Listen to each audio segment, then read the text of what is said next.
nouvelles d'ici et d'ailleurs. Radio Centre-Ville au centre de l'actualité. Bienvenue à ce flash d'information au micro. Je suis Ismaël Mbonigawa. Mesdames et messieurs, bonjour. Jean Charest est confiant de gagner l'élection du 10 septembre prochain, à l'issue de laquelle le chef du Parti conservateur du Canada sera connu. L'ancien premier ministre du Québec a reçu l'appui significatif des anciens ministres Lawrence Cannon et Christian Paradis qui l'ont décrit comme rassembleur. En entrevue à Radio Centre-Ville, M. Charest a dit que les soutiens sont nombreux et se donne pour mission première d'unir le parti dès le lendemain du vote. Là, je suis honoré, par exemple, d'avoir le soutien de l'ancien premier ministre de l'Ontario qui s'appelle Mike Harris, qui me soutient dans cette course au leadership. Ça a été très, très significatif. Monsieur Ed Fast, qui est un des ténors du parti au niveau national, ancien ministre du Commerce, et il était jusqu'à tout récemment le critique aux finances pour le Parti conservateur du Canada, est également un de mes soutiens et un soutien de très haut niveau. Alors, j'ai tous les lieutenants politiques du Québec, Alain Reyes, par exemple, et mon organisateur en chef au Québec, M. Reyes, qui est député d'Arthabasca, est très respecté. Gérard Deltel, Joël Godin comme député également, Richard Lehoux qui me soutient, Bernard Généreux, Dominique Vien, tous des députés du Québec qui me soutiennent à 100% dans cette course au leadership. Pour la suite des choses, le lendemain de la course au leadership, Jean Charest, bonjour. Ismaël, vous allez bien? Ça va très bien, merci. Bienvenue, je dirais re-bienvenue à Radio Centre-Ville. Merci. Vous étiez avec nous au début de votre campagne, Monsieur Charest, et le jour J s'approche à grands pas pour l'élection. Bon, Monsieur Charest, à quelques mètres de la ligne d'arrivée, décrivez-nous brièvement les hauts et les bas de cette course pratiquement à deux. Je rappelle donc à nos auditeurs que Jean Charest est candidat à la chefferie du Parti conservateur du Canada, qui au final doit affronter Pierre Poilievre. Alors, M. Charest, dressez-nous l'état des lieux de cette campagne. Ismaël, d'abord, merci beaucoup de me recevoir. La course aura été un véritable marathon en deux étapes. La première étape pour recruter de nouveaux militants pour tous les camps. Et il y a aujourd'hui au Parti conservateur 670 000 membres et plus, ce qui est en soi un record historique. Et tous ceux et celles qui sont membres en date du 3 juin dernier sont éligibles pour voter dans cette course au leadership. C'est un vote postal avec un bulletin préférentiel. Et ceux qui sont militants qui nous écoutent, je vous rappelle que vous devez déposer ou envoyer votre bulletin de vote au plus tard le 6 septembre à 15h, à 17h au bureau du parti. Donc, si vous l'envoyez par la poste, là, vous devez le faire dans les prochains jours et d'indiquer Charest comme votre premier choix. Vous pouvez laisser les autres choix en blanc si vous voulez. Vous devez envoyer une photocopie d'une pièce d'identité avec photo, donc c'est une démarche. Et c'est 100 points par comté, Ismaël. Alors, nous, on est dans l'étape où on recrute, on travaille beaucoup pour convaincre chaque militant de voter. Voter, c'est extrêmement important qu'ils votent parce que c'est pas le nombre de militants par comté qui détermine les points. On peut avoir 7000 membres dans un comté, c'est 100 points. 700 membres dans un comté, c'est 100 points. Et c'est donc dire à quel point, par exemple, les votes au Québec et à Montréal sont significatifs parce qu'il y a plus de comtés au Québec qu'il y en a au Manitoba, en Alberta et en Saskatchewan, compris ensemble. Alors, c'est extrêmement important pour les militants de voter à l'étape où nous sommes dans la course. Et alors, qu'est-ce qui va se passer le 10 septembre, puisque vous dites que c'est le vote par poste? Qu'est-ce qui va se passer le 10? Alors là, écoutez, si j'ai bien compris, il faut envoyer par la poste le bulletin de vote que vous allez recevoir. Les gens vont recevoir leur bulletin par la poste. C'est un bulletin préférentiel où ils doivent indiquer leur premier choix, leur deuxième, troisième. Ils peuvent indiquer un seul choix s'ils le veulent. Indiquer le nom de Charest et laisser en blanc le bulletin. et ensuite l'envoyer par la poste avec une photocopie d'une pièce d'identité avec photo. Et la date butoir du 10 septembre, donc, qu'est-ce qui se passera? Il y a 2 dates. Il y a donc la date butoir pour faire parvenir le bulletin de vote qui est le 6 septembre à 17 heures. Et la date du 10 septembre, c'est la date où les bulletins seront comptés. D'accord. Alors là, le 10 septembre, il y aura un décompte et nous connaîtrons qui est le gagnant de cette course au leadership le samedi 10 septembre. Monsieur Charest, vous avez obtenu des appuis publics très importants de la part de Laurence Canon et Christian Paradis. Quels autres poids lourds du parti avez-vous en poche? Ah, ben là, je suis honoré, par exemple, d'avoir le soutien de l'ancien premier ministre de l'Ontario qui s'appelle Mike Harris, qui me soutient dans cette course au leadership. Ça a été très, très significatif. Monsieur Ed Fast, qui est un des ténors du parti au niveau national, ancien ministre du Commerce, et il était jusqu'à tout récemment le critique aux finances pour le Parti conservateur du Canada, est également un de mes soutiens et un soutien de très haut niveau. Alors, j'ai tous les lieutenants politiques du Québec, Alain Reyes, par exemple, et mon organisateur en chef au Québec, M. Reyes, qui est député d'Arthabasca, est très respecté. Gérard Deltel, Joël Godin comme député également, Richard Lehoux qui me soutient, Bernard Généreux, Dominique Vien, tous des députés du Québec qui me soutiennent à 100% dans cette course au leadership.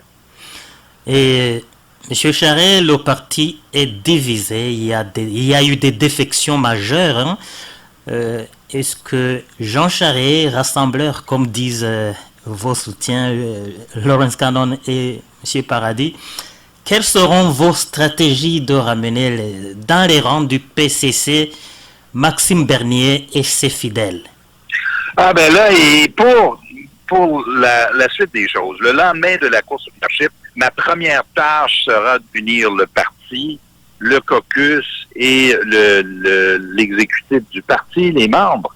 Et c'est un travail que j'ai déjà fait lorsque j'étais chef du Parti progressiste conservateur du Canada. C'est un travail que j'ai fait également lorsque j'étais chef du Parti libéral du Québec, qui est une coalition de fédéralistes. Alors, c'est un sujet que je connais très bien. Et là, il faut vraiment travailler pour mettre l'accent sur la prochaine campagne électorale et mettre l'accent sur le développement d'une plateforme électorale qui sera beaucoup axée sur 2 choses. L'économie, le développement économique, la prospérité du pays, le développement de nos ressources naturelles, mais aussi l'unité du pays, l'unité nationale pour que nous puissions avoir un gouvernement national capable de réaliser de grands projets, de grands changements. Vous avez parlé dans une lettre ouverte que vous avez envoyée dans les médias de l'aliénation de l'Ouest. Qu'est-ce que vous voulez dire par là? Ben, les citoyens de l'Ouest du pays sont très frustrés avec le gouvernement de M. Trudeau. D'abord parce qu'ils ont le sentiment, ils ont raison aussi, de ne pas avoir été écoutés. Ils ont le sentiment que lorsque leur économie est bonne, qu'ils génèrent beaucoup de prospérité et qu'ils génèrent beaucoup de revenus pour le gouvernement fédéral, ben là, on est heureux de prendre leur argent, mais que lorsqu'ils ont des projets importants comme des pipelines, ils sont mis à l'écart. Et ça a généré beaucoup, Ismaël, beaucoup de frustration chez nos concitoyens dans l'ouest du pays. Il ne faut pas négliger cette frustration-là, il ne faut pas la sous-estimer. Et cela nous divise profondément. Et c'est le travail, la première tâche d'un premier ministre, c'est de garder le pays uni. Et moi, j'ai proposé, par exemple, à la population de l'Alberta de faire une entente pour l'Ouest, un Western Accord, un accord de l'Ouest, qui nous permettrait de réviser la péréquation, de leur permettre d'avoir une caisse de dépôt comme nous avons au Québec, d'avoir leur propre fonds de pension, mais aussi d'avoir leur propre corps policier, leur propre entente sur l'immigration. Il faut répondre en fédéraliste avec des solutions fédéralistes pour permettre aux gens de l'Ouest d'avoir une emprise sur leur avenir, une meilleure emprise. Et êtes-vous prêt, M. Charest, à annuler les politiques environnementales de lutte contre les changements climatiques qui, à la base, sont à la base, bien sûr, de cette pénalisation de l'Ouest? Il nous faut des politiques environnementales incluant sur le climat qui sont crédibles et qui, sur le plan économique, sont des politiques qui sont efficaces. Et ce que je propose, c'est ceci, c'est moi, je changerais la taxe carbone de consommation Trudeau, qui, par ailleurs, s'applique pas au Québec, mais s'applique ailleurs au Canada. Je le changerais pour faire ce qu'on fait en Alberta, mettre une taxe sur les grands émetteurs. C'est ce qu'on fait au Québec avec le système de permis échangeables et avec la Californie. On taxe pas les consommateurs. On met plutôt un montant sur les grands émetteurs. Et c'est ce que nous faisons, c'est ce que je propose de faire, tout en développant des technologies qui vont nous permettre de réduire le carbone. Ça inclut, par exemple, le développement d'une nouvelle technologie qui s'appelle le Carbon Capture and Storage, c'est-à-dire la capture de carbone. Ça inclut l'hydrogène bleu ou vert. Ça inclut également les nouveaux carburants qui sont des carburants qui sont produits comme des biogaz et qui incluent le nucléaire. Tout ça nous permet d'avoir une approche qui est compréhensive, qui est globale, de réduire et d'arriver à l'objectif de zéro émission en 2050 et de le faire d'une façon qui est économiquement intelligente. Parlons un peu des valeurs conservatrices et l'immigration, M. Charest. Les politiques identitaires auxquelles vous avez fait allusion dans votre lettre et un nationalisme à tendance xénophobe, ce sont des politiques qui se localisent souvent dans les milieux conservateurs, pas seulement ici. Donc, de sorte que ces politiques effarouchent cette frange d'immigration. En êtes-vous conscient?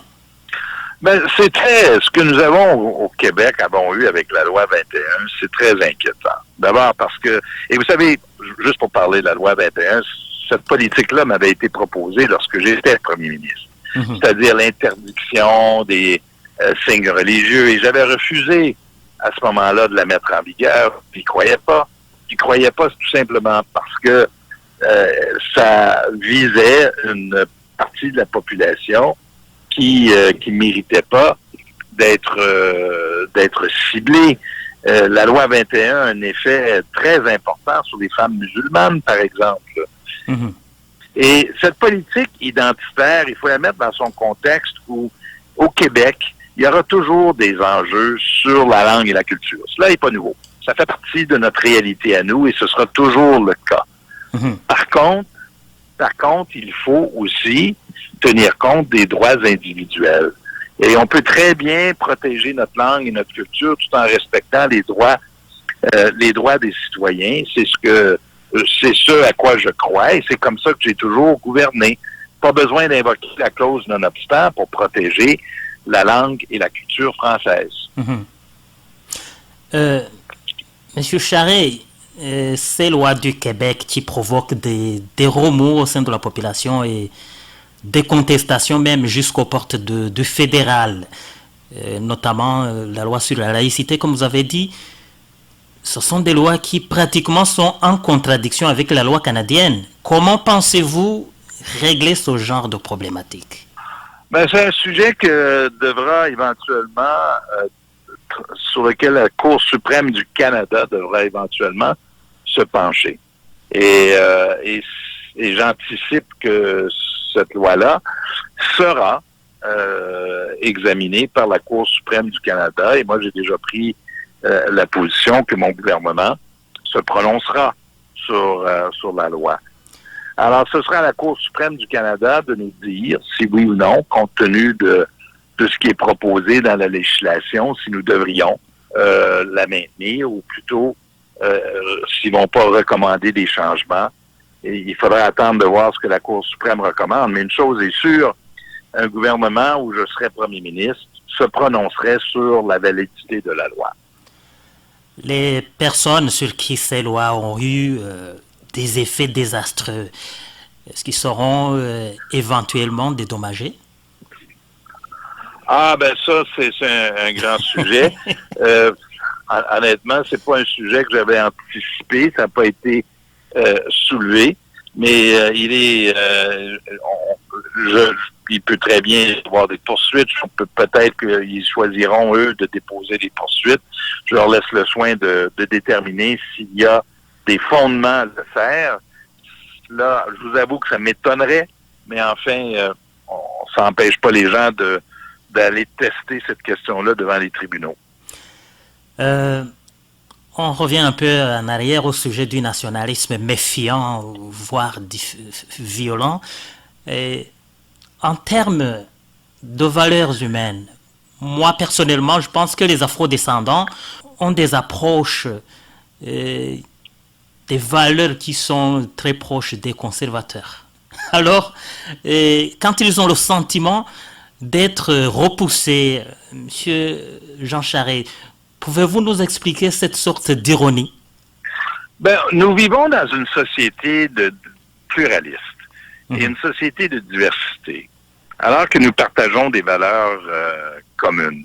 Alors, l'histoire de notre pays, cela inclut le Québec, inclut l'histoire d'un peuple qui s'est enrichi d'hommes et de femmes qui sont venus de partout sur la planète, mais pour qui aussi il faut avoir un très haut niveau de tolérance pour accepter et pour respecter les valeurs religieuses des uns et des autres.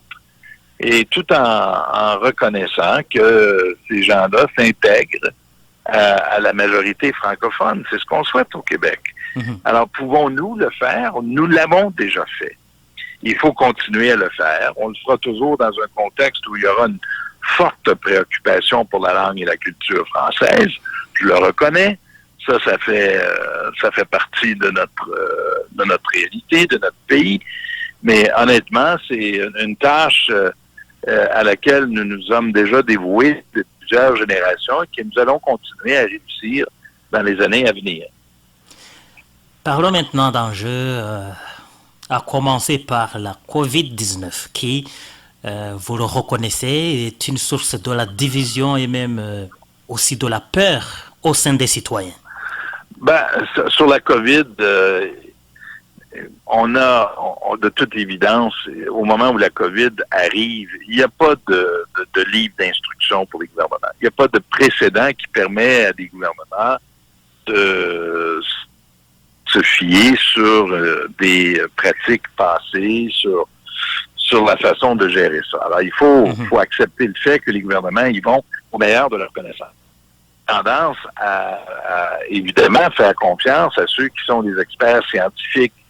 Et il y a par contre des choses que nous savons, c'est que on peut pas retourner avant. On peut pas revenir en arrière sur des lockdowns, sur une fermeture de notre économie. C'est une chose que la population n'accepterait pas. Mais il faut dorénavant, à l'avenir, suivre les conseils de nos experts sur comment protéger de nos familles, de nos enfants, de nos collègues de travail, de protéger sa propre santé. Et il y aura encore, je pense, avec des vagues subséquentes qui seront différentes les unes des autres et qui nous amèneront à poser les gestes les plus élémentaires que nous devons poser pour protéger notre santé. Il y a eu une sorte de perte de confiance en l'immunité naturelle individuelle. Mais le vaccin anti-Covid, qui une fois été obligatoire, n'a pas été si efficace, M. Charest, de sorte qu'on en est arrivé au 6e vaccin. Est-ce que le vaccin obligatoire n'était pas une erreur par hasard? Il y a différentes façons d'aborder la question de protéger notre santé. Les vaccins obligatoires, on a pu à quel point le gouvernement du Québec a dû reculer lorsqu'il avait voulu imposer le vaccin à tous les travailleurs dans le réseau de la santé. Mhm. Et finalement, ils ont été obligés de reconnaître que cela n'était pas possible. Il y a des alternatives. Il y a le testing qui est une alternative. Il y a des choses qui peuvent être faites, qui vont nous permettre d'atteindre le même objectif sans, par ailleurs, s'imposer ou imposer le vaccin obligatoire. Il faut examiner toutes les alternatives avant d'arriver aux alternatives qui sont les plus radicales. Monsieur Jean Charest, si vous avez quelque chose, un message à adresser aux auditeurs et auditrices de Radio Centre-Ville, donc concernant cette date butoir du vote, vous avez une minute. Merci Ismaël. Mon message est très direct. Si vous êtes un membre du parti, si vous avez votre bulletin entre les mains, et si vous avez pas encore voté, je vous prie de voter le plus rapidement possible. D'abord, de soutenir ma candidature, d'indiquer Jean Charest comme premier choix. Vous n'êtes pas obligé d'indiquer de deuxième, troisième ou quatrième choix. Vous pouvez laisser le bulletin en blanc. Ça, c'est votre choix à vous. Et de poster votre bulletin le plus rapidement possible. La victoire dépend de votre décision à vous de me soutenir et de poster votre bulletin de vote le plus rapidement possible. Merci beaucoup, Ismaël. Jean Charest, je vous remercie. C'est toujours un plaisir de vous parler. Toujours merci. À bientôt. Très apprécié. Au revoir.